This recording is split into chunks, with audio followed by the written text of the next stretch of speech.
Esta es la segunda sesión del seminario del lenguaje de la música.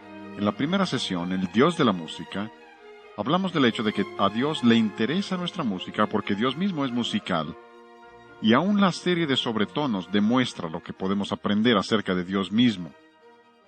Y en el lenguaje y en el canto, aún las diferentes vocales se determinan por la fuerza de las parciales de la serie de sobretonos. Así que tiene relación con toda la vida y nos muestra que a Dios sí le interesa nuestra música y que Él sí tiene normas. En la segunda sesión vamos a hablar acerca del mensaje de la música. Wilson Bryan Key, quien ha investigado mucho este tema, escribió el libro Seducción Subliminal, La explotación por la prensa, libros de esos. Ha llegado a ser un personaje de controversia, pero tiene mucho discernimiento. Vamos a citar de él en varias ocasiones durante el seminario. Pero él dice, cuando entiendes algo, aquello pierde su control sobre ti. Observas a un mago realizar un truco y te quedas impresionado. ¿Cómo lo hará? Pero una vez que sabes cuál es el truco, pierde su efecto. Así que si podemos entender la música y qué es lo que hace y cómo opera, eso nos ayuda a saber cómo controlar la música que tenemos en nuestras vidas. Así que hoy queremos hablar acerca del mensaje de la música, y usaremos como lema de nuevo Efesios 5:10, porque este es el principio sobre el cual estamos operando. Espero que entiendan que no les estoy dando mis opiniones personales. No me interesa la opinión de nadie, menos la mía. Lo que quiero exponer son principios bíblicos. ¿Qué es lo que Dios quiere que tengamos? ¿Le interesa a Dios nuestra música? Y si es así, entonces, ¿qué clase de música quiere Dios que tengamos? ¿Y cuáles son los principios pertinentes? Así que estamos usando como lema Efesios 5:10. Repítalo conmigo, empezando por la cita. Efesios 5:10. Comprobando lo que es agradable al Señor. ¿Qué es lo que Dios quiere que tengamos? Ahora, para entender eso debemos entender que la música es comunicación. La música es comunicación. Si no entienden eso, no entenderán lo que está sucediendo en el campo de la música. Ahora, yo sé lo que la gente dice, la que afirma que la música es amoral. Yo conozco su razonamiento. He hablado con muchos de ellos, he sostenido debates con muchos de ellos y sé cómo piensan. Ellos dicen que la música es como un televisor. El televisor no tiene carácter moral por sí mismo, es únicamente lo que le metes al televisor lo que lo hace bueno o malo. Ustedes han oído ese argumento. Pero esa analogía tiene una falla seria. Y la falla es el hecho de que la música no es un objeto inanimado como el televisor. La música es parte de lo que viene a través del televisor. La música no es tu tocacassette o tocadiscos o lo que tengas. La música no es ese objeto inanimado, la música es lo que se transmite, es parte de la comunicación y como tal debe tener cualidad moral. Un hombre de New Jersey me llamó hace varios veranos a mi casa en Greenville, Carolina del Sur, y me dijo, tengo un programa radial las noches de sábado por unas 2 horas. Este programa alcanza todo el sur de Jersey y llega a la ciudad de Nueva York. Y dijo, lo que yo quisiera hacer es llamarle a su casa allá en Carolina del Sur y ponerlo al aire y permitir que la gente llame y haga preguntas. ¿Aceptaría? Y le dije, encantado, vamos a hacerlo. Pues me llamó el sábado por la noche y pasamos un rato fascinante, un tiempo muy emocionante. Las 2 horas pasaron como relámpago. Pero incluso llamó un productor de música rock de la ciudad de Nueva York. Dijo, usted habla de que dedicamos nuestros álbum de rock al diablo. Le dije, yo no dije eso. Dijo, pues algunas lo dicen. Le dije, pues yo no lo dije. Me dije, pues no lo hacemos. Le dije, pues yo lo creo. No digo lo contrario. Usted dice que no, está bien, yo lo creo. Luego dijo, pero ustedes hablan de enmascaramiento en reversa. Dije, yo no he hablado de enmascaramiento en reversa. Preguntó, ¿por qué no? Le dije, a mí me espanta lo que dicen al derecho. Dijo, sí, tiene razón. Y este era un productor. Dijo, está lleno de basura y suciedad. Un productor. Hubo otro hombre que llamó esa misma noche y dijo, usted dice que la música tiene cualidad moral, ¿no? Le dije, sí, señor. Dijo, dígame cuál nota del piano es mala y yo la quito. Le dije, mire, seamos razonables. Hay diferentes maneras de comunicar y la música es solo una de esas maneras. Si usted compara la música con las otras formas, le ayudará a entender lo que estamos diciendo acerca de la música. Por ejemplo, en el campo del lenguaje. El lenguaje se compone de palabras, comunicamos por medio de palabras. Esas palabras se forman con letras individuales. Le dije, permítame una pregunta. ¿Cuál letra del alfabeto es mala? ¿Qué te parece la letra A? Es mala, ¿no? Dijo, no. ¿Y qué de la letra B? Esa es muy mala. Dijo, no, ninguna es mala. Le pregunté, ¿eso significa que no puedes tener palabras sucias y blasfemas? Claro que puedes, porque aun cuando las letras individuales son neutrales, una vez que las empiezas a combinar, tienes palabras y tienes cualidad moral. Puedes tener lenguaje bueno o lenguaje malo dependiendo de cómo las combinas y cómo las dices. Le dije, veamos en el campo del arte. Arte es otra forma de comunicación, les llamamos bellas artes. Es otra forma de comunicación. ¿Qué sucede en el arte? El arte consta básicamente de líneas y círculos. Confirmé esto con un dibujante. Dijo, básicamente sí, hay otras cosas. Y le dije, en la música también hay otras cosas, pero básicamente, arte son líneas y círculos. Así que le dije al hombre en el radio, supongamos que dibujo una línea. ¿Es una línea mala? Dice, no. Pregunté, ¿entonces un dibujante no podría tomar ese mismo papel y dibujar algo pornográfico? Claro que puede. ¿Por qué? Porque aunque las líneas y los círculos sean neutrales, una vez que los empiezas a combinar, tienes cualidad moral. Hay arte bueno y arte malo según se combinen los elementos. Le dije, si eso es cierto en el lenguaje y es cierto en el arte, ha de ser cierto también en la música. ¿Notas individuales? No, son neutrales. Pero cuando las empiezas a combinar, cuando les agregas ritmo, cuando empiezas a convertirlo en lenguaje, puedes tener música buena o música mala según la combinación de los elementos y la manera de ejecutarlo. La música es comunicación, por tanto debe tener cualidad moral. No puedes decir que sea amoral. Aún más, Wayne Barlow, otro de mis maestros en la Escuela de Música Eastman, he mencionado a varios de ellos. Estos son eruditos muy respetados, son músicos muy distinguidos. Wayne Barlow está en la música electrónica ahora. Creo que uno de los hombres más brillantes que jamás he conocido.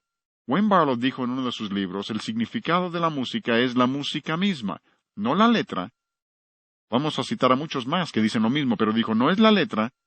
Y luego continúa y dice, se entiende aún mejor que el lenguaje mismo. Y es que las palabras pueden ser muy confusas. Tienes que tomar el contexto para entender el significado de las palabras. Por ejemplo, la palabra calle. ¿Qué significa? En un contexto es un camino, en otro es orden de callar, pero la ortografía y la pronunciación es la misma. Y dices, pues, ¿cómo lo puedo entender? Tienes que ver el contexto para ver cómo se usa. Y cuando empiezas a entender el lenguaje de la música, el Dr. Barlow dice que se entiende mucho mejor que las palabras. Él reconoce ese hecho. Lo que trato de hacerles ver es que los eruditos siempre reconocen este hecho. Este es un libro muy interesante. Este no lo lean a menos que les guste mucho leer. Esta es lectura muy pesada. Y lo que hace este autor es que toma algunas de las doctrinas fundamentales de la Biblia y muestra cómo se relaciona la música con esas doctrinas y cómo la música que tenemos en nuestras iglesias debe corresponder a las doctrinas que profesamos creer. Y por ahí dice, las palabras por sí solas son inadecuadas. La música nos ayuda a entender la verdad de los hechos. La música va más allá de los hechos, a los significados ocultos. Debemos saber que eso es cierto. En nuestra época con la televisión debemos entender esto mejor que nunca. ¿Por qué? ¿Alguna vez han bajado el volumen de la televisión para ver qué entienden? No entenderán mucho, porque el sonido de fondo determina lo que está sucediendo. Por ejemplo, en una escena donde una mujer se acerca a una puerta, mete la llave a la chapa, hace girar la perilla, abre la puerta, entra. Sucede todos los días, ¿no? Pero la música te dice que alguien la espera en el interior. ¿Ven? La música determina el sentido. La música va más allá de los hechos porque la música es el lenguaje de los sentimientos.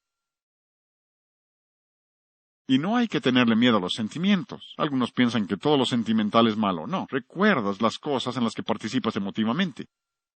Yo recuerdo cuando se casó nuestra hija menor, Gina. Fue un momento emotivo, porque entregábamos a nuestra última hija.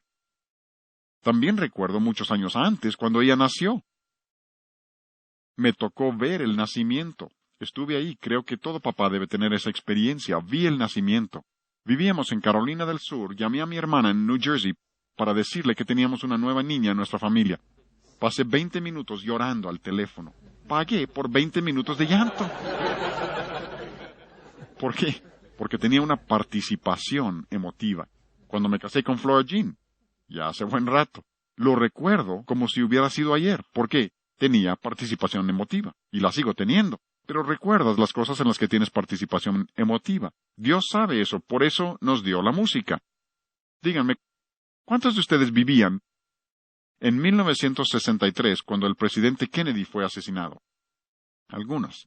¿Cuántos pueden recordar dónde estaban cuando supieron la noticia?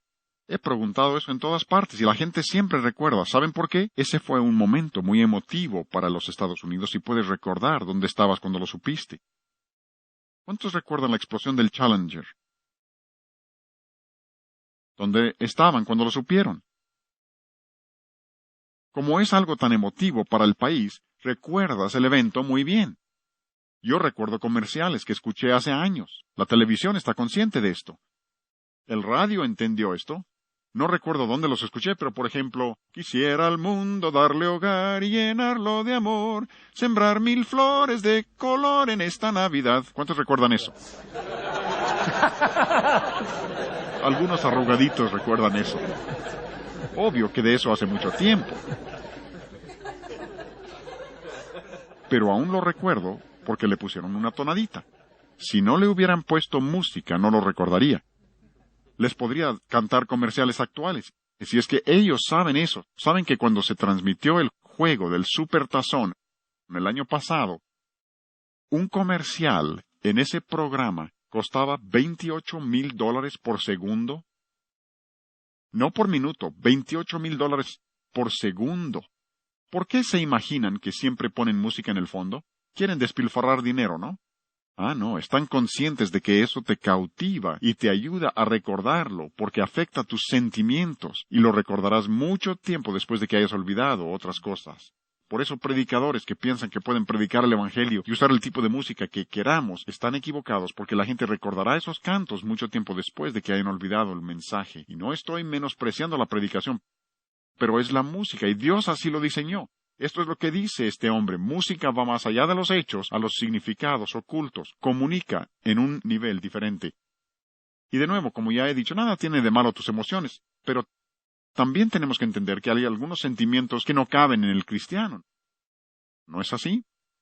Así que si hay emociones que no van con el cristianismo, debe haber también cierta música. Si la música es un lenguaje de los sentimientos, hay cierta música que no queda con el cristiano tampoco. Eso tiene sentido, ¿no? Leonard Bernstein dice, la música no tiene que pasar por el sensor del cerebro antes de que pueda llegar al corazón. Dice, un fa sostenido no tiene que considerarse en la mente, pega directamente y por eso es tanto más poderoso. Lo que dice es que sin que lo analice tu mente, pega directamente en tus sentimientos y te alcanza en un nivel que no puede ser alcanzado de ninguna otra manera. La música tiene ese poder y debemos saberlo. Este es un libro muy interesante. Lápidas que hablan y otros cuentos de la era de la prensa. ¡Qué títulos tan interesantes! Obvio que están en el campo de la comunicación. Este hombre se llama Gary Gumpert. Es un libro secular, pero miren lo que dice. Alguna de esta gente de la televisión pregunta, ¿cómo es posible que la inmoralidad en la pantalla propicie inmoralidad en la vida real? Dicen que simplemente no puede ser. Los magnates de la televisión dicen, no, lo que proponemos en la televisión solo tratamos de mostrar la realidad. Y debo decir que están totalmente confundidos en cuanto a lo que es la realidad. Recuerden que realidad es lo que se acerca más a la verdad, y la verdad es lo que Dios afirma que es verdad. Así que ellos muestran la cara asquerosa de la vida y dicen que eso es realidad. Están confundidos, pero dicen, podemos mostrar toda esta inmoralidad, consumo de drogas, todo eso, y no afecta a nadie. Wilson Bryan Key refuta esto, y me gusta mucho su afirmación. ¿Recuerdan? Seducción subliminal y algunos libros de esos. Wilson Bryan Key dice, si no crees que afecta a la gente, asómate por tu ventana. Red Radio Integridad. En la década de los 60, cuando las canciones hablaban de drogas, ¿qué sucedió? Fue cuando los jóvenes empezaron a usar drogas al por mayor. Cuando las canciones empezaron a hablar de amor libre y sexo libre, fue cuando una ola de inmoralidad inundó a nuestro país y a nuestros jóvenes. Y él dice, si no lo creen, asómense por la ventana. Si los cantos lo proclaman, la gente lo va a hacer. Ahora mismo, uno de los más grandes amenazas, incluso en la última estadística que vi, dice que la segunda causa de muerte en adolescentes después de accidentes automovilísticos en los Estados Unidos es el suicidio. Y tantos de los cantos motivan al suicidio. Y Wilson Bryan Keith dice, si no lo creen, asómense a la ventana. Cuando lo oyen en las canciones, observen lo que está sucediendo. Pero los magnates de la prensa que promueven la televisión dicen, no tiene ningún efecto. Pero, al mismo tiempo, dicen que la publicidad modifica la conducta del público y procuran que la gente se anuncie porque sí logra que el consumo aumente. ¿Hasta dónde llega la hipocresía? Este es un libro relativamente nuevo. Se llama Control Mental Sabatina. Ustedes, que son padres, deben leerlo. Escrito por un hombre cristiano exponiendo la filosofía que se está enseñando a nuestros niños, porque los padres creen que el sábado por la mañana es bueno permitir que la televisión sea la niñera. ¿Y qué cosa puede ser más inocente que las caricaturas? Si no las has visto, debes verlas con tus hijos. Porque este hombre demuestra el hecho de que se está enseñando a nuestros hijos toda una filosofía errónea y no es una buena niñera. Les enseña una filosofía y un estilo de vida y una mentalidad que les afectará de por vida, y definitivamente no es cristiana. ¿Cuándo fue la última vez que viste un programa de televisión que muestra a una familia cristiana celebrando su devocional juntos? No lo verán nunca. Incluso siempre que muestran a los cristianos ponen a un predicador y lo ridiculizan. Siempre es una especie de tontito. En las caricaturas observarán que el padre siempre es el tonto, el idiota. Es una filosofía equivocada y tenemos que entender que sí nos afecta, y parte de su efecto es a través de la música. Este es un libro muy iluminador. Repito, este sí es lectura muy pesada. No lo lean a menos que les guste leer cosas muy pesadas. Se llama Una teoría generativa de la música tonal. Si no me interesara este tema, yo no lo hubiera leído. Escrito por dos hombres, Fred Lerdahl y Ray Jackendoff. Uno es catedrático en la Universidad de Columbia y otro es Universidad de Brandeis, para que conozcan su trasfondo. Uno es musicólogo, el otro es lingüista. Escribieron su libro porque querían hacer un estudio para exponer las reglas de la música que se comparten por todas las culturas. Tomaron lo mismo que hemos mencionado, la monogénesis de la música, y dijeron, debe haber reglas que rebasan los límites de las culturas, que rompen barreras etnológicas, y debe haber reglas que se aplican a toda la música. Cuando lo estudiaron en el campo del idioma, ¿saben lo que descubrieron? Encontraron que el 85% de los principios del lenguaje son innatos, y solo el 15% tiene que ser aprendido. ¡Qué maravilla! ¿Y por qué? Si vamos al libro de Génesis, el primer capítulo, y vemos que Dios es un comunicador. Es inevitable esa conclusión. Dice el versículo 3. Y dijo Dios, versículo 5, y llamó Dios, versículo 6, y luego dijo Dios, 8, y llamó Dios, vez tras vez. Dios habló y el mundo fue, y un día, como veremos en la sesión 6, nuestra última, como dice en Hebreos 12, un día hablará y el mundo dejará de existir por la palabra de su poder. Y aquí vemos que Dios es un comunicador. Así que cuando Dios nos hizo a nosotros, nos hizo capaces de comunicar. Los animales no comunican como nosotros. Tendrán su manera, pero no se comunican igual que nosotros. Solo el hombre puede hacer eso, porque el hombre está hecho a la imagen de Dios. Pero cuando tomaron esos mismos principios y los aplicaron a la música, ¿saben lo que descubrieron? El 95% de los principios de la música son innatos. Y solo el 5% tiene que ser aprendido. En el campo del lenguaje dijeron, si dejáramos a los niños solos, arreglarían el idioma. Por ejemplo, le dices a un pequeño que traiga algo y dice, lo traigo. Le dices que lo ponga en el pasado y dice, lo trají. ¿Por qué? Ese es el 15% que tiene que aprender. Es lo diferente, lo irregular. Pero dicen que en el campo de la música, el 95% de esos principios en la música son innatos y solo el 5% tiene que ser aprendido. Tienes que violar todos los principios de la buena música para poder disfrutar el rock. Toma simplemente lo que toca al volumen. Olvida todo lo demás, solo el volumen. Casi tienes que ser un sadomasoquista para oír eso, porque Dios ha hecho tus oídos para resistir cierto volumen. Y como veremos en la sesión 5, Dios ha hecho tus oídos para resistir cierto volumen. Incluso si empiezas en 115 decibeles, no debes oírlo más de 15 minutos. Y por cada 5 decibeles que aumentes el volumen, el tiempo debe ser la mitad. A 120 decibeles, limítalo a 7 minutos y medio. A 125 decibeles, limítalo a 3 minutos y cuarto. Díganme, ¿quién determinó eso? A ver, Dios determinó eso. Algunos dicen, la belleza está en el ojo del que mira. No lo crean. La belleza está en el ojo de Dios. Dios es el que determina lo que es bello, y resulta que estos hombres que no pretenden enseñar principios cristianos se dan cuenta de que el 95% de los principios Dios los ha puesto en nosotros en forma innata y solo el 5% tiene que ser aprendido. Volviendo al libro de Neil Postman, Matándonos de diversión, dice en ese libro, la forma en que se expresan las ideas afecta lo que serían esas ideas. Eso debe ser obvio. Supongamos que me hacen un regalo, y sería buena idea. Imaginen que al darme ese regalo yo les digo, gracias. Dirán, lo aprecia, le voy a regalar algo más. Pero supongan que al recibir ese regalo les miro y les digo, gracias. Preguntarán, ¿qué le pasa? La manera de decirlo determina la intención. ¿No es extraño que la gente piense que pueden tomar música rock y ponerle letra bíblica y no cambiar el significado de las palabras? Es imposible. Díganme, cuando la gente quiere maldecir, ¿qué nombre usan? El nombre de Dios, el de Jesucristo. Ustedes dirán, ¡qué maravilla! Lo están diciendo tan fuerte que se oye hasta la otra cuadra. No, decimos, eso es blasfemia. No hagas eso. ¿Por qué? La manera de decirlo determina si las palabras son bendición o maldición. Oigan este ejemplo.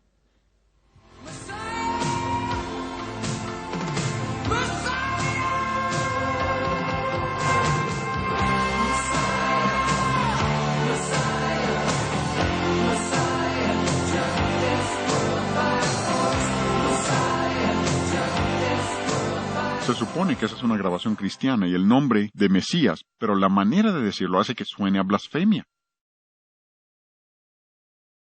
Hablaremos de eso en la sesión 4 cuando hablemos del Evangelio y cómo en realidad lo que están haciendo es presentar otro Evangelio y otro Cristo, y lo hacen con música rock. Este es un libro interesante, y ¿qué títulos? Todos los hijos de Dios y zapatos de gamuza azul. Por un hombre cristiano, Kenneth Myers, habla de la cultura popular y cómo esa cultura se relaciona con el cristianismo, y en este libro dice las formas culturales pueden cancelar la comunicación. La manera de decirlo. Todos los hombres en este campo reconocen lo que les estoy enseñando. Y uso estas citas para mostrarles que estas no son ideas originales mías, algo que yo he inventado de alguna manera. Esto lo enseñan eruditos en este campo del entendimiento de los efectos de la música y la sociología de la música y todas las disciplinas que lo acompañan. Otro libro, volviendo al libro de Gary Gumpert, Lápidas que hablan y otros cuentos de la era de la comunicación, dice en este libro que los fans de esta música, y a propósito en el campo de la música cristiana contemporánea, así les llaman, fans. Es diversión y tienen sus fans que los siguen. Pero dice que los fans insisten en que la calidad es subjetiva. Si a mí me parece malo, es malo. Si a mí me bendice, ¿tú cómo lo puedes dudar, no? O sea que mi reacción a aquello es lo que lo hace bueno o malo. Todo es subjetivo. Dicen que ellos insisten en eso. Pero dice, esto es como el borracho, que cree e insiste a gritos que no está ebrio y a los 5 minutos está inconsciente. El señor Gumpert continúa y dice, el juicio sí es subjetivo, su evaluación de la situación, pero la condición misma no lo es. No importa lo que digas, dirás, pues yo no lo veo así. Eso no quiere decir que la música no tenga cualidades inherentes. Tu juicio sobre la música pudiera ser subjetiva, pero las cualidades inherentes no es asunto subjetivo. Es objetivo. La palabra de Dios comenta sobre esto. Y quisiera tomar los siguientes versículos para mostrarles que hay muchos versículos que aunque no mencionan la música directamente, estos son adicionales a los que veíamos que sí mencionan la música directamente, pero hay muchos versículos que mencionan el tema de manera indirecta, y hay que entender eso. Hace varios años estuve en una ciudad grande, y me invitaron a una entrevista en una difusora de radio cristiana. Le llaman la Estación del Amor, para que se den una idea. Y la noche antes de la entrevista, el gerente de la difusora leyó uno de mis libros. Ha de haber sido un librito que escribí, El ruido fuerte del ritmo rock. Alguien le dio un ejemplar y lo leyó, y decidió que no iba a ser entrevista, iba a ser un debate entre él y yo, y otro de sus hombres sería el moderador, pero eso me lo dijo hasta que llegué al estudio, que iba a ser un debate. Les dije, está bien, si quieren ser debate y no entrevista, está bien. Pues fue muy interesante. Empezaron el programa tocando música rock. Obviamente era música rock, no había duda. Luego me pidieron que comentara sobre ello, así al aire. Así que le dije lo que era el problema con esa música. Luego dijeron, tenemos al compositor en la línea, queremos que hable con él. Muy amable. Les dije, está bien. Así que le expliqué al compositor. Se suponía que era cristiano, así que le expliqué y le dije, este es el problema con la música, permítame decirle por qué está mal y por qué no puede ser música cristiana. Pero luego, y creo que aquí es donde Dios le da a uno palabras, creo que eso se refiere cuando dice que Dios dará palabras, y Dios me hizo pensar, ¿por qué no le hablas acerca de la salvación? Así que estábamos al aire, y le dije, Rick, así se llamaba el compositor, le pregunté, ¿cuándo te convertiste? Y me preguntó, ¿a qué se refiere? Así que le di unos versículos acerca de la salvación, y dijo, estuve en un festival de rock hace varios años, estaba tocando un canto cristiano, y me impactó tanto la música que tuve que tomar una decisión. Y le pregunté, ¿qué pasaje bíblico te condujo a Cristo? Romanos 10:17 dice, la fe viene por el oír y el oír por la palabra de Dios. Solo la palabra de Dios conduce a la persona a Cristo. ¿Qué versículo te condujo a Cristo? Y no tuvo respuesta, y finalmente les dije a los dos caballeros que estaban conmigo en la mesa, caballeros, es obvio que estamos hablando con un hombre inconverso. Y Rick estaba escuchando. Y no hubo respuesta. Pero preguntaron, ¿dónde dice en la Biblia no usarás música rock? ¿Han oído eso? ¿Dónde dice la Biblia? Les dije, vamos, seamos razonables. Hay muchos principios de la Biblia que aplicamos a una situación determinada. Por ejemplo, la Biblia no dice, no fumarás. Pero como cristianos entendemos que Romanos 12:1, que dice que nuestros cuerpos pertenecen a Dios, que hemos de tenerlos limpios, puros y santos para Dios, aceptables para Dios, que es vuestro culto racional, y la razón por la que no fumamos es por causa de un principio bíblico que aplicamos en esa área. Yo no lo sabía, pero el hombre con quien sostenía el debate tenía una cajetilla de cigarros en el bolsillo. Nunca había entendido que se toman principios bíblicos y se aplican. Y eso es lo que quiero que hagamos hoy. Tomaremos unos versículos que no se aplican directamente a la música, pero sí se aplican indirectamente. Uno de esos versículos es Hebreos 5:14. Hebreos 5:14. Ese versículo dice, el alimento sólido es para los que han alcanzado madurez, para los que por el uso. Una palabra muy interesante que literalmente significa práctica, pero va más allá. Hay otras palabras que significan práctica en la Escritura, pero esta literalmente significa por hábito. Es algo tan parte de ti que se vuelve un hábito. Para los que por el uso tienen los sentidos ejercitados. La palabra que se traduce ejercitados es la palabra gumnazo. De ahí viene nuestra palabra disciplina. Pablo le dijo a Timoteo en 1 Timoteo 4:7, le dijo, ejercítate para la piedad, disciplínate, la palabra es gumnazo. De ahí viene también la palabra gimnasio. Es un lugar donde te disciplinas para poder hacer lo que quieres hacer. Y aquí en Hebreos 5:14 aprendemos que hemos de disciplinarlos para la piedad. ¿Para qué? Para que podamos discernir el bien y el mal. Vean, para discernir entre lo que es bueno y lo que es malo. Verán también aquí que a veces Dios nos castiga en Hebreos capítulo 12. Dios nos castiga para que seamos disciplinados por el castigo. También vemos en 2 Pedro 2:14 que uno se puede disciplinar en un sentido equivocado. Uno puede hacer un hábito de hacer lo malo, tanto que se habitúa el corazón a la codicia en dirección equivocada. Pero Dios dice que quiere que disciplinemos nuestros sentidos. Quiere que conozcamos lo que es bueno y distinguirlo de lo malo. Ustedes conocen los 5 sentidos: vista, olfato, gusto, tacto y oído.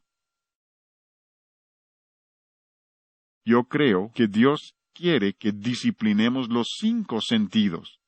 Los 5. No tomaremos el tiempo para hablar de ellos hoy, pero se podría predicar un sermón completo sobre cada uno. Nuestros ojos, Dios quiere que disciplinemos nuestros ojos, y en nuestra época de la comunicación todo hombre tiene que aprender a disciplinar sus ojos. Quizás supieron de un evangelista famoso que cayó en pecado y dijo, «Toda mi vida he tenido una fascinación con la pornografía». Debe haber sabido que la indisciplina de sus ojos lo iba a alcanzar tarde o temprano. Dios quiere que disciplinemos los 5 sentidos, pero observen cuál es el 5º sentido. Es el oído. Dios dice que tú y yo, como hijos de Él, hemos de disciplinar el oído, saber lo que es bueno y lo que es malo, disciplina, gimnasio, gimnasia. Ir al gimnasio y aprender a disciplinar tu oído, es lo que está diciendo. ¿Han observado cuánto dice la Biblia acerca del oído? Es todo un libro acerca del oído. Se menciona más de 1500 veces en la Escritura. Busquen una concordancia exhaustiva, no menos de 1500 veces Dios habla acerca del oído, porque es tan importante. Es importante para Dios, debe serlo también para nosotros. Romanos 10:17, la fe es por el oír, no por la vista, no por el tacto, ni siquiera por la experiencia. Algunos dicen, yo tuve tal o cual experiencia y eso fortaleció mi fe. No, la experiencia no desarrolla la fe, solo la palabra de Dios desarrolla fe. La experiencia lo puede confirmar, pero solo la palabra de Dios produce fe. Otros dicen, yo tuve tal o cual experiencia y eso destruyó mi fe. No, solo una falta de la palabra de Dios puede destruir la fe. Porque si la experiencia pudiera destruir la fe, los creyentes de Rusia no tendrían fe alguna. Al contrario, son tan fuertes que no quieren saber de nuestro cristianismo. Tienen una fe muy fuerte. Es la palabra de Dios la que produce fe. Pero Dios nos dice, ¿cómo se produce? La fe es por el, ¿qué? Oír. Y el oír por la palabra de Dios. Cristo se le llama, ¿qué? El verbo, lo que oyes, en Juan 1:1. A Juan Bautista se le llamó la voz del que clama en el desierto, lo que oyes. La palabra de Dios está lleno de esto. Incluso en 1 de Juan 1:1, Juan dice, lo que era desde el principio, lo que hemos visto y oído, eso os anunciamos. Visto y oído. Los educadores modernos le llaman a eso audiovisuales y creen que tienen algo nuevo. Dios ha hablado desde siempre. Y si toman ese solo versículo y comprenden su trascendencia, se apartarían de la televisión totalmente. Porque tomen el impacto tremendo de la vista junto con el oído y tienen un medio que destruirá moralmente a una sociedad. Y lo está destruyendo. Y es que el sonido influencia al ser humano completo. El sonido es transmitido a casi todos los centros nerviosos y órganos del cuerpo.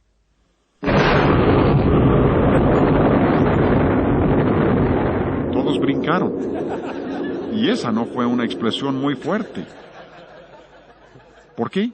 Tienes más terminaciones nerviosas en el oído que en ningún otro de los sentidos. Dios así te hizo, e hizo que el sonido fuera importante para nosotros. Hay que entender esto. Éxodo 32. Han de recordar este relato. Moisés y Josué, Moisés es el anciano, Josué es joven, y han subido al monte para recibir de Dios los 10 mandamientos. Josué sube un poco y Moisés hasta la cima. Estando él allí, Dios avisa a Moisés que hay problemas en el campamento. Moisés sí tenía aviso previo, pero más adelante los dos vienen descendiendo de la montaña juntos y oyen el clamor que procede del campamento. Y en el versículo 17, Josué habla y dice, Moisés, oigo estruendo de batalla. ¿Tenía razón?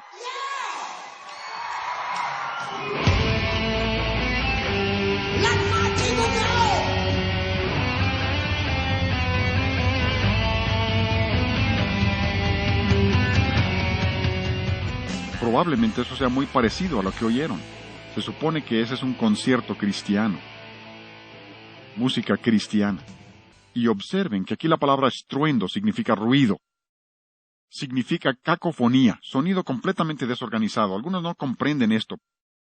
Por ejemplo, cuando vuelve a hablar Moisés, dice, yo escucho estruendo de cantares. Y usa la misma palabra que significa ruido. Y algo tenía el canto del pueblo que le decía a Moisés que había pecado en el campamento. Si recuerdan la historia, él tomó las tablas de piedra y las destruyó. Algunos dirán, pero el Salmo 66 dice, aclamad a Dios con alegría. ¿No es eso lo que debemos hacer? Están totalmente confundidos. Ahí la palabra que se usa es otra muy diferente. La palabra aclamad ahí significa un sonido organizado, hermoso. Dice, en efecto, hagan un sonido fuerte para el Señor. Y la gente malinterpreta eso y dicen, pues la Biblia dice, alabad al Señor con címbalos resonantes. ¿Por qué no podemos usar amplificadores? Red Radio Integridad. Dios se refiere al sonido natural. Si cantáramos juntos, todos los presentes, no podríamos producir un sonido que dañara el oído. Si cantaras a todo volumen, no podrías dañar nuestro oído. Incluso si cada uno tuviera un instrumento y fuéramos una orquesta o una banda, no podríamos tocar con volumen suficiente para dañar nuestros oídos. No se puede. La única manera de hacerlo es con un sonido electrónico, artificial o mecánico. Pero puedo meter un amplificador con grandes bocinas y puedo dañar sus oídos en cuestión de minutos. Dios no se refiere a eso. Ese es un abuso del concepto. Y cuando dice aclamad, es un concepto totalmente diferente a lo del clamor que oyeron Josué y Moisés. Uno de mis personajes favoritos en la Biblia es Samuel. Lo veo y pienso, ¿cómo quisiera ser como él? Pero veo a Jacob y digo, ese soy yo. Veo a José o a Samuel y pienso, qué grandes hombres. Pero ahí está Samuel. Es un muchacho. Su madre lo ha entregado a Dios. Así que lo lleva al templo para estar ahí con Elí y sus hijos impíos. Yo en esa situación me haría para atrás. Hubiera dicho, Señor, no me vas a pedir que deje a mi muchachito en esta situación, pero ella lo había prometido a Dios y Dios lo cuidó. Pero seguramente parte del trabajo de Samuel era cuidar al viejito.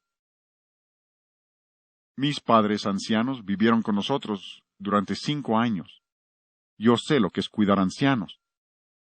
Mi papá llegó hasta los 89 años y tuvo su primera embolia 26 años antes. Sé lo que es cuidar ancianos. Y supongo que parte del trabajo de Samuel era estar posiblemente en el mismo cuarto con Elí por si necesitara algo a medianoche. Por lo menos estaba cerca. Si Elí lo necesitara, estaba ahí. Y cierta noche, ustedes recordarán, el Señor llamó a Samuel. ¿Recuerdan? ¿Qué hizo Samuel? Saltó de su cama y corrió a donde estaba el anciano cerca y dijo, ¿me llamaste? Elí dijo, no, yo no te llamé. ¿Saben lo que eso me dice? Eso me dice que Samuel estaba tan atento a la voz de Dios que bastaba que Dios hablara en voz bajita, y Samuel lo oía tan fuerte que pensaba que era el anciano que tenía cerca. Conozco gente, adultos, jóvenes, que si Dios les hablara con un trueno, no lo escucharían. Han permitido que el mundo, la carne, el diablo y la música del mundo ahoguen la voz de Dios, y sus oídos han sido cauterizados de modo que si Dios les hablara no lo escucharían. Por eso están escuchando toda clase de voces que no debían y haciendo cosas indebidas. Y Jesús, en Marcos 4:24, Jesús dijo, mirad lo que oís. Cuiden lo que oyen, no sean indiscriminados. Mirad lo que oís, pero va un paso más allá. En Lucas 8:18 dijo, mirad pues cómo oís. O sea, usen de discernimiento. Cuando oigan el sonido, tengan discernimiento para saber de qué se trata. No escuchen indiscriminadamente, pensando, bueno, supongo que no lo puedo controlar. No solo lo que oyen, sino cómo lo oyen. Para separar lo bueno de lo malo, porque muchas voces están enseñando el error. Y Dios quiere que desarrollemos discernimiento en el asunto de oír, para que podamos de nuevo juntos, Efesios 5:10, comprobando lo que es agradable al Señor. ¿Hablamos de Dios como el Dios de la música? Sí le interesa, pero ahora hemos hablado del mensaje de la música, no la letra. Creían que íbamos a hablar de la letra, ¿no? El mensaje de la música y la necesidad de discernir lo bueno de lo malo y tener en nuestra vida la música que Dios quiere.